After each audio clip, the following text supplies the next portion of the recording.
Hello and welcome. In today's video we are going to be discussing the Budapest Gambit. It begins after the moves d4, knight f6, c4 and d5. For me the Budapest Gambit is one of the most, if not the most aggressive response to one d4. It offers a really sharp position for the black side. Many white players are unprepared for it because first of all it's very rare. Most 1d4 players would expect something like Queen's Gambit decline, semi-Slav, Grunfeld or King is Indian, definitely not the Budapest Gambit.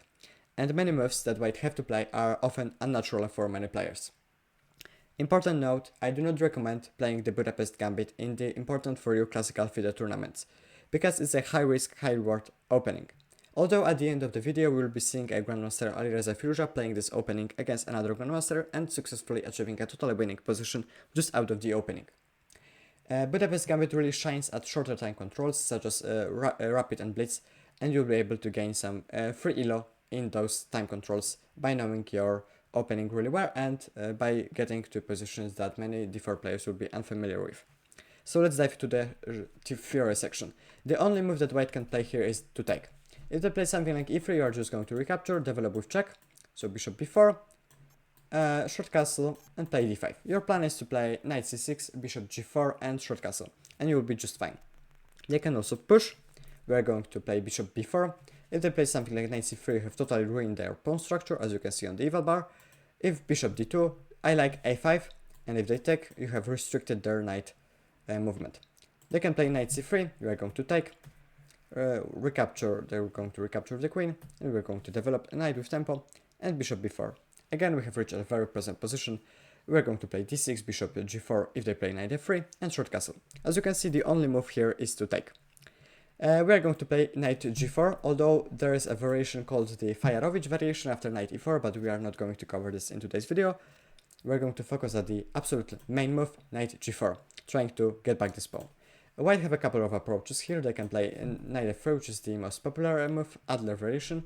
They can play bishop f4, the Rubinstein variation. They can play e3, or e4, the Alekhine variation, and we are going to cover the Alekhine variation now. We can take, so we are taking, they play f4, and we are going to play knight ec6. This is a position that may resemble the Alekhine defense from e4, knight f6. Important note, don't look at the engine, you will see that white have absolutely no way to keep this advantage without knowing some absolutely crazy 10 moves theory lines. The two main moves are actually the only moves according to Lich's database are to play bishop e3 and to play knight f3. We are going to look at the bishop e3 first. We are going to check knight d2, d6, knight f3, bishop g4, pinning the knight, h3, trading, developing with queen f6, targeting this pawn, white have to castle, and we are going to play knight d7, preparing a long castle. I can assure you that this is not the position the Catalan player wants to be in. This is a very aggressive, extremely sharp position with many rich tactical ideas, and you will gain a significant advantage just from the fact that you know this position, I did not. They can also play knight f3, which is the main move here, bishop c5, trying to restrict them from short castling, knight c3, d6, bishop d3, again pinning, h3, again taking, and before playing this very tempting, queen h4, we're going to play knight d7, bishop d2, now queen h4, g3. You can play queen f6, but I like the intermezzo knight d4. Of course you cannot take because you are capturing with check. Queen g2, and we are going to play queen h5, restricting the long castle possibility. Knight d5, and we are going to long castle ourselves.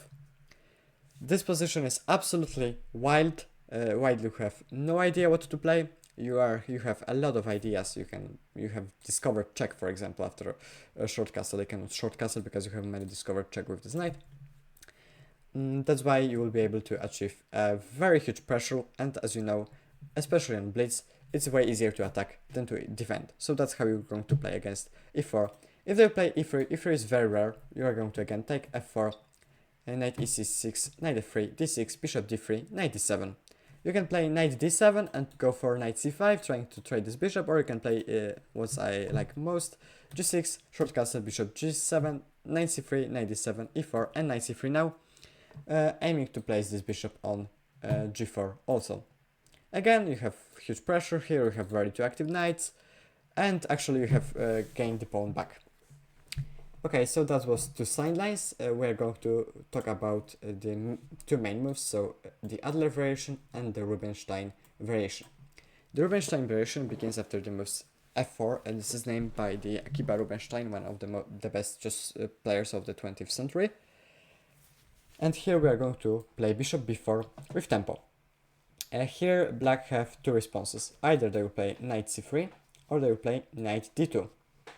After knight c3, you are going to capture, ruining their pawn structure, and play knight c6, trying to get this pawn. They have to play knight f3. You are going to play queen e7, adding even more pressure to this pawn. Queen d5 or e3. If e3, you are going to short castle. Very important motive in the Budapest Gambit. Short castle before getting this pawn. Bishop e2, now getting this pawn. And after in this position you have a clear target. This pawn is very weak, and you are way more active than the white side. You are simply achieved a better position. They can also play queen d5 here, and you are going to play f6, undermining this pawn. And they have to take, and you are going to target their queen, queen d3, d6, and they can play here the move e3 or g3. After e3, you are going to just play this very cool looking move, knight e4, getting a very active knight, bishop e2, and g5. This is a critical move here, absolutely smashing through the white defenses. After bishop g3, bishop g4, look at those knights and look at those pressure on the white territory. Knight d4 and knight c5, attacking the queen. Very cool move. Queen d2. Of course, this is sample line. You will not encounter something like this in your game, probably, but this is just an ideas you can use in your other games. Bishop takes, queen takes, and h5. You see, you are creating this very powerful attack on the king side. h3 and knight e5. So this is a sample position you might get after knight c3. And as you can see, you have very cool active knights. Let's see if this position have ever happened in the Master database. Not, but it might happen in your games. It had happened actually in the Lichess database, as I can see now. Yes, you have very active knights. You have created a successful attack on the king side. You can long castle in the future, for example, rook d1 long castle. And I think you have achieved a very pleasant position to play, especially on blitz. They can also play g3, but you are just going to short castle. Again, pin. Rook a e8, you can see all those pressure on this pawn, and your knights are more active than this bishop, for example. h3, bishop h5. And this is an example of very unnatural move. White have to play c5 here. That's the only moves that keep the advantage, but c5 is very weird, like you're just giving away the pawn. And then what? And then you have, okay, you have gained an open file. Not this rook, but the other rook is recommended. Oh, you are actually not moving your rook here, but you are rather moving your rook here. Yeah, you can see that this is a very complicated position, and I doubt that white will be able to find those moves. Okay, so that's how we play against knight c3. You might encounter knight d2 also. Here we are going to play knight c6, again attacking this pawn. Knight f6, queen e7, and here is a very cool trap. After e3, you are going to play brilliant knight g takes e5. This is actually a very popular position, so this is not some kind of crazy engine line. And after they take your bishop, they are getting mated. So they cannot, and they have to capture your knight. And again, they cannot take your bishop. So after they capture your knight, they might play something like e3. Actually, e3 is the only move here. The most popular move. Also, they can trade. If they trade something like this and play here, of course you're taking. You have to gain the intermezzo because you cannot play this because you're losing your bishop. Therefore, you have to play the intermezzo here. So that's very important. I have mistaken something here. Sorry for that. Knight d2. So you're going to play knight c6. And queen e7. So we have talked about e3 and those trap with the checkmate, and we are going to talk about e3 now. We are going to again take, and if e3, we are going to capture and play d6. We have a very solid knight here, This is of course the theoretical position, so the theoretical lines in the Budapest Gambit may be really difficult to memorize, but again, white will have absolutely no knowledge whatsoever about this opening. And that's actually how you play the against bishop f4. So you're just going to play the check, and after knight c3 you're going to take and develop, attacking this pawn, first castle, queen e7, and after something like knight d2, you are going to play knight c3. Remember about those e3 trap that you can, here actually e3 can also be played, and now you cannot take, you are going to play this and take this pawn, I think with the g knight, yes, correct. Okay, so let's go to the main line of this opening. So the Adler variation, here after capture, this is the Adler variation, and you're going to play the move bishop c5, immediately attacking on those weak f2 square, and on the weak king, on the weak white king. They have to play e3, and now knight c6. Knight c6 is a very important move. Again, attacking this pawn with those two knights. Here white have two options. They can either play knight c3, short castle, bishop e2, rook e8, short castle, but it will transpose after bishop e2, short castle, rook e8, knight c3. And we have reached the main position of the Budapest Gambit. Here we're going to take with the knight g takes e5. They can play b3, but you can just play this, and I think you are absolutely fine, even though the engine gives like plus 0.5, but you are absolutely fine. You're going to play d6, you're going to develop your bishop, and you will have a very cool game. The knight takes e5 will happen almost in all games. You are recapturing, and b3 is the main move here. You are going to play a5, and a5 might be a weird move, but the whole idea of the Adler variation in the Budapest Gambit is to play rook a6 and lift your rook to the king side. So either rook h6 or rook g6. For example, after king h1, let's look at the king h1, rook a6. After knight f4, you can just make an intermezzo with your rook, and now put your queen here, very active spot. Remember, you cannot put your rook because the bishop stays here, so we are going to find a little bit different path to attack, but as you can see, the position is very complex. c5 is the only move for the black side, and in this position I would really prefer to play black, especially in blitz. So that's how we play against knight f4, which might happen, although this is not the most popular move. The most popular move is knight e4, and you're going to play d6. After capture, you're going to play f6, trying to keep this knight alive. Of course they can capture, but they no longer have the bishop pair, and you have reached a pretty drawish endgame, although you have 4 pawns against 3, and I think this is actually the calmest position in the whole episode. King h1 might happen, but the much more popular move is bishop b2. And here we are going to play this rook a6 move. Here white have two moves, either queen d5 and knight e4. After knight e4 we are going to play bishop a7, escaping because we want to keep this bishop, we want to keep this pressure. Queen d5, rook h6, bishop takes, and we are going to play very important move c6, because they might think they just got the pawn. But after c6 they have to retreat with their queen, for example bishop d3, and you are able to take it. But some players might calculate a very crazy line, very weird looking move. Bishop f6, I will have to give it a brilliant mark because it's awesome. You are going to just capture it. Although white have damaged your pawn structure, you're going to be fine after something like queen d3, d5, knight g3 is a simple continuation. You are going to capture and play f5. You have two very powerful bishops. Well, I cannot throw arrows. You have two very powerful bishops. Your queen will be able to join the attack, and I think in blitz, especially in blitz, I don't know how many times I'm going to say this in this video, you will have a very, very good aggressive position. So that's how we play against knight e4.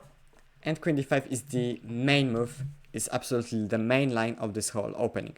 You are going to play bishop a7. Here white can play c5, you are going to play rook g6, and a couple of moves I have put here. Knight e4, you are going to play knight g4, you can see that you have a pretty huge pressure here. After knight a4 you are going to kick this queen and play d6, trying to open your bishop here. After f4 you are going to play knight g4, and as you can see the engine gives a slight edge for the white side, but this position is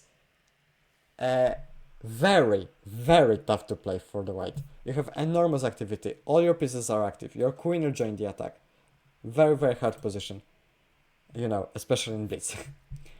Okay, so knight f4 is the most popular move here, c5 is the move that you might encounter, remember rook g6.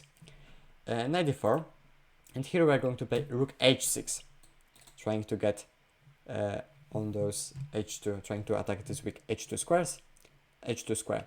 Here we are sacrificing the pawn. We are also sacrificing the bishop, as you can see, the knight, as you can see. But here you are playing this c3, so remember that you are actually going to recapture it. That's why this rook h3, h6 got the brilliant mark. So don't be confused. If they take this pawn, which happened in the Firouzja game, I'm going to show it to you in a few seconds. We are going to play bishop b6 and queen a8 is the move, and we are going to jump into this Firouzja game against another grandmaster. You can see he's a very high rated grandmaster, 2600, and this is the classical game. And we got this main line of the Budapest Gambit, the Adler variation. And yeah, this is the position we have showed. Queen d5, retreating the bishop, knight e4, rook h6, queen takes a5, bishop b6, queen a8. And look at the time. Grandmaster from Peru, Shorke Hori, have lost an hour to get to this position. An hour. Just imagine how your a lot weaker opponents will react to this variation in the blitz format. Firouzja played d6, and here c5 is a big blunder, because c5 allows the move queen h4, bishop takes, d takes, f3, and now you are able to launch this very cool attack with bishop d7, trying to kick the queen away, and now bishop h3, and you have a huge pressure, and Firouzja managed to win this game, although with a couple of downside because he have lost his advantage, or at least according to an engine. Because white have some kind of crazy line from the computer. This is a very good example of how difficult is the Budapest Gambit even for the top grandmaster to understand. Queen f8, and yeah, this is the line that I have presented in the Firouzja game. They all can also play g3, trying to restrict our bishop. Yeah, this is a little bit different line because I have presented c5, yeah. So this is how the game with the Firouzja go.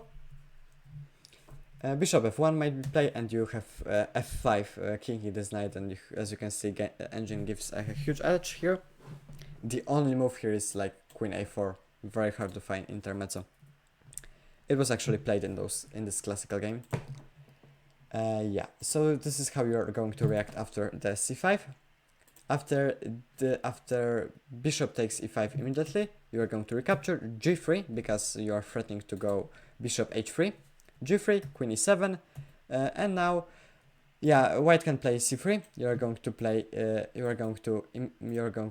bishop g4, and this might look a little bit confusing, but here they cannot take your bishop because you are going to play the brilliant. You are going to play the rook takes e8. So, no, not the brilliant, kind of obvious. I was talking about some sacrifices. There are possible some sacrifices on the h2 square. I don't have an example in this video, but yeah, you can calculate some sacrifices on the h2 square. Here, white have to capture, and you have reached a very, very cool position. A fork. Here, bishop takes, and you're going to play queen h5. You have very huge pressure.